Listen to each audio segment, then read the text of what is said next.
o sentimento que havia em Cristo Jesus. Filipenses 2:5. Carta de Paulo ao povo de Filipos.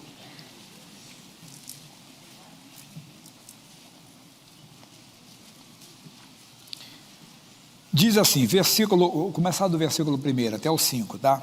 Portanto, se há algum conforto em Cristo, se há alguma consolação de amor, se há alguma comunhão no Espírito, se há alguns estranhados afetos e compaixões, completai o meu gozo, para que sintais o mesmo, tendo o mesmo amor, o mesmo ânimo, sentindo uma mesma coisa. Não façais por contentas ou vanglória, mas por humildade, cada um considere os outros superiores a si mesmo. Não atente cada um para o que é propriamente seu, mas cada qual também para o que é dos outros, de sorte que haja em vós o mesmo sentimento que houve também em Cristo Jesus. Enquanto não houver isso em nós, não é você se meter na vida dos outros, não, mas é você sentir principalmente a dor do próximo. Há um tempo atrás eu fiz um estudo mais profundo aqui e disse, é impossível pregar o Evangelho, falava para os pastores, sem compaixão. Mas é impossível viver o Evangelho, viver o cristianismo sem compaixão. Compaixão é sentir a dor do próximo. Jesus entrou na cidade de Naim. Vamos para Lucas capítulo 7, versículo 11. Eu dei em outra época mais detalhada, que é mais a entrada. Lucas capítulo 7, versículo 11. E aconteceu pouco depois ir ele à cidade chamada Naim, e com ele iam muitos dos seus discípulos e uma grande multidão. E quando chegou perto da porta da cidade, eis que levava um defunto, filho único de sua mãe, que era viúva, e com ela ia uma grande multidão da cidade. E vendo-a, o Senhor moveu-se de íntima compaixão por ela. Olha que sentimento. Sentiu a dor. Certamente, alguém falou, ou ele sendo o próprio Deus conhecia. Ali está uma mulher viúva, mãe de um único filho, mas esse filho morre, e ela agora tem que sepultar esse filho. E ele sentiu a dor daquela mulher. Teve uma íntima compaixão por ela, uma íntima compaixão, ele sentiu a dor da perda que ela estava sentindo, e disse-lhe, não chores, e chegando-se tocou o esquife, e os que levavam pararam, e disse, jovem, eu te digo, levanta-te, e o defunto assentou-se e começou a falar, e entregou-o à sua mãe, e de todos se apoderou o temor, e glorificavam a Deus, dizendo, um grande profeta se levantou entre nós, e Deus visitou o seu povo. Amém, irmão. Quando eu leio isso, assim, será que Jesus não ressuscita mais morto hoje? É que nós estamos ainda longe. Nós temos que nos envolver mais, nos aproximar. Há uma história de um grupo de jovens, homens, não é mais jovens, mas estavam evangelizando numa cidade, um país, jeito desse do Marrocos, e bateram na casa de uma família, e eles foram muito educados, se voltem outro dia, porque hoje nós estamos chorando o nosso morto, estamos aqui velando e vamos sepultá-lo. Ele disse, mas Jesus mandou pregar o Evangelho e ressuscitar os mortos, podemos orar? Entrem, o morto ressuscitou. Toda aquela família se converteu. Quer dizer, está faltando, nós temos que nos envolver mais com Deus, mas não é só o morto, entenda, que está indo, não. Cuidado com o fanatismo, para você não ficar parando enterro toda hora aí, não, tá? E ficar decepcionado, tem que ser verdade. Quantas pessoas morreram nos dias de Jesus, não é? Dá para entender que até José morreu também, porque José depois não aparece mais na história bíblica. Será que José abandonou a Maria? Será que José arrumou a Josefina lá e largou a Maria? Né? Será que ele largou? Não, não largou, não tem nada disso, entende? Provavelmente deve ter morrido naquela coisa. O que eu quero dizer é para você ser movido por Deus, mas não é só aquilo, é a mulher que está perdendo o filho nas drogas, e está chorando todos os dias. A minha mãe dá o testemunho, quando ela entrava no quarto, era eu e mais um irmão mais velho, um era drogas, naquela maconha, né? E o outro cachaça, quer dizer, ela tinha dor, Mas aí ela foi encontrar Jesus, teve compaixão dela, quer dizer, sentiu a dor dela e ela se abriu para Jesus. É isso que nós temos que fazer, sentir essa dor que as pessoas estão tendo. Você acha que a pessoa está na rua porque ela quer? Os faróis aqui no sinaleiros, para a pessoa que eu faço farol aqui, né? E a pessoa vem no outro estado não entende o que é farol, sinaleiro, semáforo. Nós encontramos bastante pessoas ali, transfiguradas. Aqui então na região central, você fica até aquele negócio, vai ajudar ou não vai ajudar? Você vai cooperar com as drogas, não é verdade? E tudo. Eu lembro aqui no mercado, o rapaz estava, entenda bem, dá um saco de bolacha, de biscoito. Rapaz, você vai usar para droga? Não, estou com fome, não estou querendo. Aí estava eu, o Fábio, que é pastor auxiliar aqui, eu disse, ele disse assim, amigo, deixa eu tirar um aqui, que eu também gosto desse biscoito. Tirei um biscoito. Ele pegou o biscoito, passou para o outro e jogado no lixo. Jogou, que ele queria fechar, porque fechado ele pode negociar. Mas porque ele é malandro? Não, irmão, porque ele não é dono de si mesmo, não é malandro, não é malandrinho, o cara é esperto, não é esperto, coitado, ele não é dono dele mesmo. Ou você acha que ele está na rua porque ele quer? Quem não gostaria de ter? Quem é que quer trocar sua casa, entendeu? Por mais simples que ela seja, pela rua? Ninguém quer, irmão. Ninguém quer. Aquilo ali está esperando o quê? Romanos capítulo 8, versículo 19.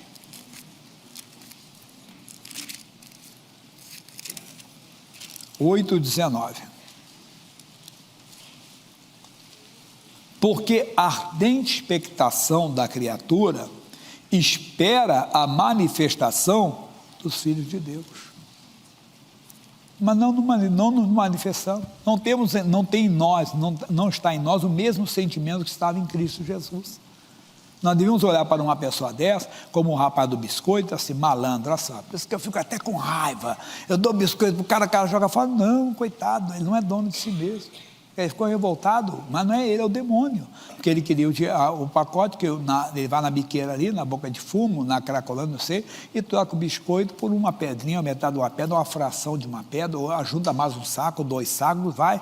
O negócio é forte, né? Moeda lá não é só dinheiro, não.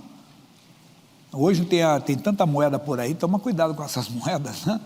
Mas tem vários também, nas chamadas biqueiras, também tem as moedas diferentes.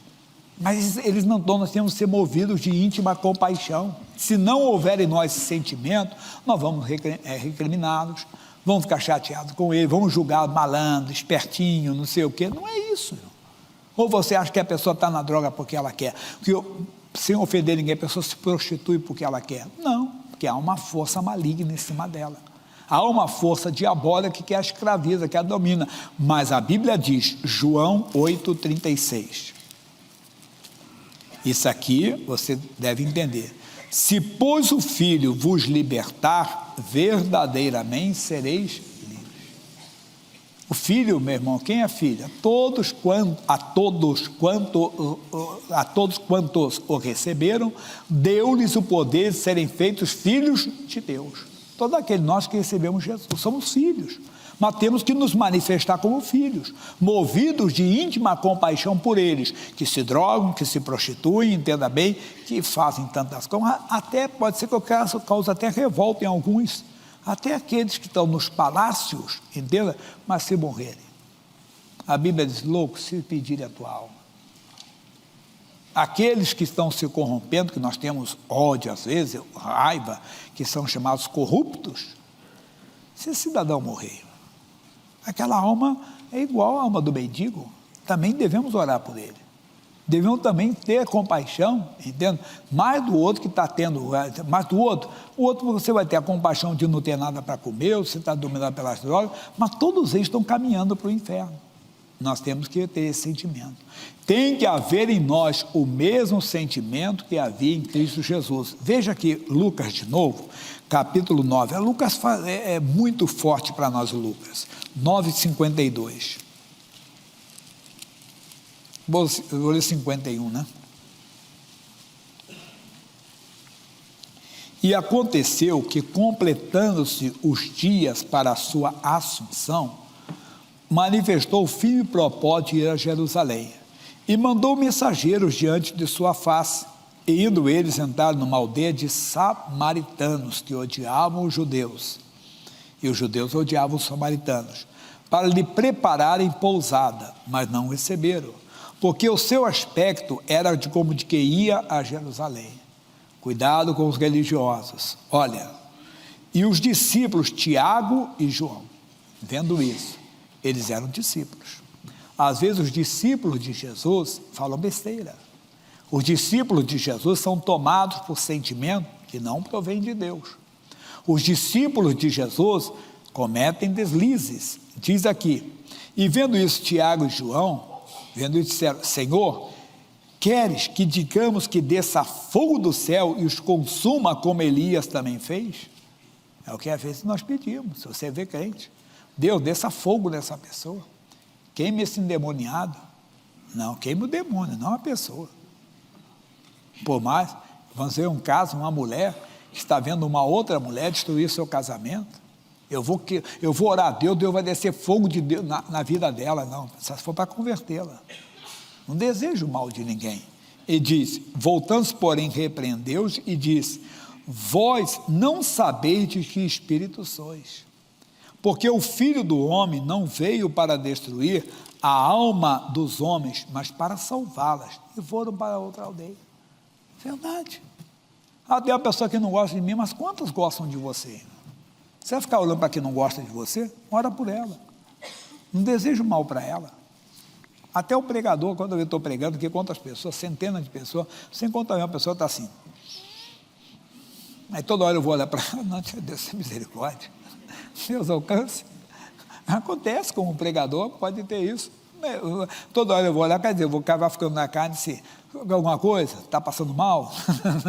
Não, olha, não temos que fazer. O que nós temos que aprender é ter esse sentimento. Jesus não queria destruir ninguém. A vontade dele era salvar até as pessoas que estavam contra ele. Até as pessoas que se levantavam contra ele, como na cruz, não dá tempo de falar tudo. O que Jesus disse? Pai, perdoa, porque eles não sabem o que fazem. Mas o que eles estavam fazendo? Crucificam, né? Apedrejar, se você é o Filho de Deus, desce daí. Aquilo tudo, Jesus não queria destruí-los. Ele não quer destruir ninguém. Mais um sentimento de Cristo aqui que vale para todos também. Mateus, de novo, capítulo 9 também. Agora é o versículo 35.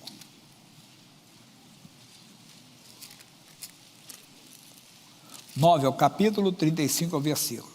E percorria Jesus todas as cidades e aldeias, ensinando nas sinagogas deles, e pregando o evangelho do reino, e curando a todas as enfermidades e moléstias entre o povo. E vendo a multidão, teve grande compaixão deles, porque andavam desgarrados e errantes como ovelhas que não têm pastor. Somos nós que olhamos, passamos nas biqueiras, entenda bem, nos antros, os locais de prostituição.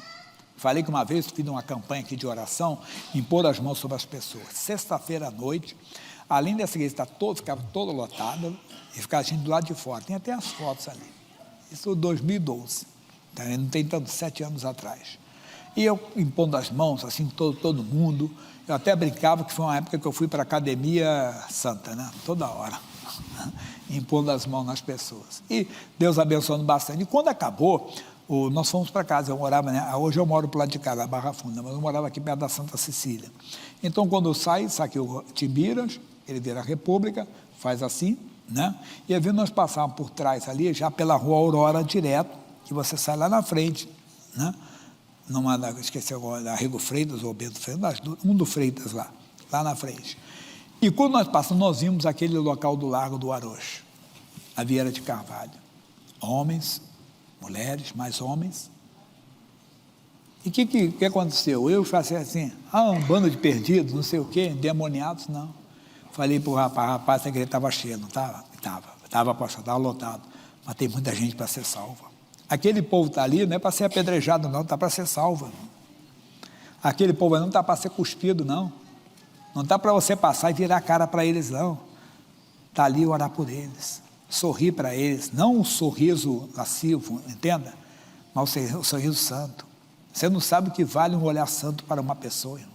Quebra o diabo, irmão. Olhar e entenda bem, como eu falei para o rapaz do farol, pensar, Deus, o que eu faço para ajudá-lo? Eu vou falar, Jesus não ouve. Eu sei, por isso que tem que ser planos de guerra. Você tem que ter planos de como atender as pessoas, pedir a Deus sabedoria, vai aquilo, vai ali, vai ali. Já vimos tantos casos, não tem testemunho de policiais, que são evangélicos, que alcançam o entendimento das pessoas de maneira diversa, mas diversa mesmo. Eu poderia citar testemunhos aqui, mas o que eu estou passando, tem que sair em nós esse sentimento. Meu irmãozinho, nós vamos lá, o que eu vou ganhar? Eu vou ganhar muito, a vida de Deus está em você. Quando dá isso, é a própria vida de Deus em você. E com a vida de Deus em você, não há vida do diabo que entre. Porque se Deus é por nós, quem será contra nós? Essa é a palavra. Vamos voltar? Filipenses 2,5. Ô Paulo, você foi muito feliz em dizer isso. De sorte que haja em nós, não estou mudando a Bíblia, estou usando só a primeira pessoa para me incluir. De sorte que haja em nós o mesmo sentimento que houve também em Cristo Jesus. Olha ele, que sendo em forma de Deus, não tem por usurpação ser igual a Deus, mas aniquilou-se a si mesmo, tomando a forma de servo, fazendo semelhante aos homens. Apesar de nós sermos filhos de Deus, somos salvos, estamos aguardando a nossa, vamos dizer, subida aos céus, mas peraí, estamos aqui. Então vamos sentir a dor dos homens, das pessoas que estão lá fora. Vamos sentir a dor de uma mãe que perde seu filho ou está perdendo no álcool, na droga.